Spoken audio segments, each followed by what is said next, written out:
programang ito ay rated SPG. Striktong patnubay at gabay ng magulang ang kailangan. Maaaring may masiselang tema, lengguwahe, karahasan, sexual, horror o droga na hindi angkop sa mga bata.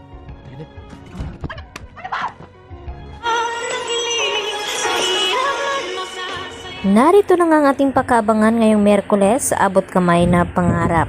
Tila hindi na nga nila maintindihan kung saan sila maghahanap ngayon dito nga kay Don Pepe.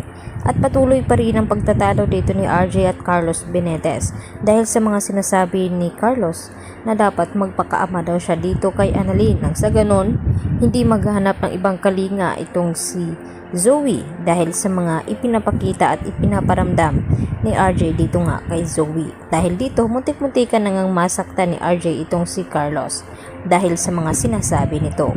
Sa kabilang banda, tila nag-aalala nga itong si Regan at itong si Harry dito nga kay Lynette kung okay lang ba ito dahil sa tingin nila parang overthinking nga daw itong si Lynette dahil sa pagkawala nga dito ni Don Pepe. At dito naman sinabi ni Regan, alam naman daw nila na pakalat-kalat ang mga kriminal sa tabi-tabi.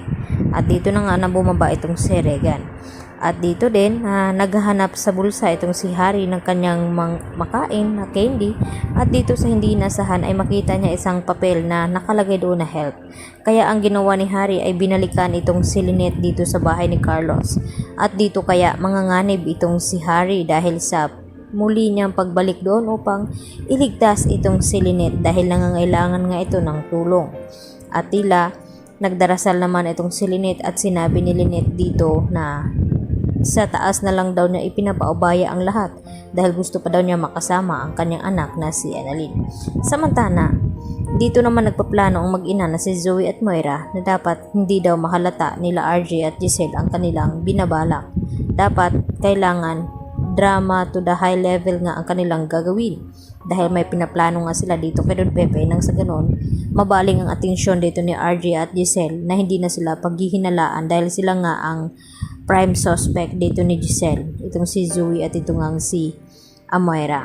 Kaya na makausap nga nila ito dito sa Apex ay todo naman paawa Apex itong si Zoe at sinasabi na sasabihin na daw nila ang totoo at nagkukunwari naman itong si Moira na takot na malaman nila RJ at Giselle ang katotohanan. Pero may mga plano pala sila na hindi inaasahan. Sa kabilang banda, hindi rin naman tumitigil itong si Annalyn na hindi niya mabibisto itong si Zoe at lalo pa ngayon nagtataka siya at kausap itong si Doc Lyndon Javier na bakit close na close daw itong si Zoe at itong si Carlos at kailan pa at bakit hindi nila sinasabi ni Carlos dito kay Lynette at kay Annalyn na close pala itong si Zoe at itong si Carlos. Kung sa bagay pareho naman daw silang masungit at kung turingan ay parang nga daw silang mag-ama. Tila hindi naman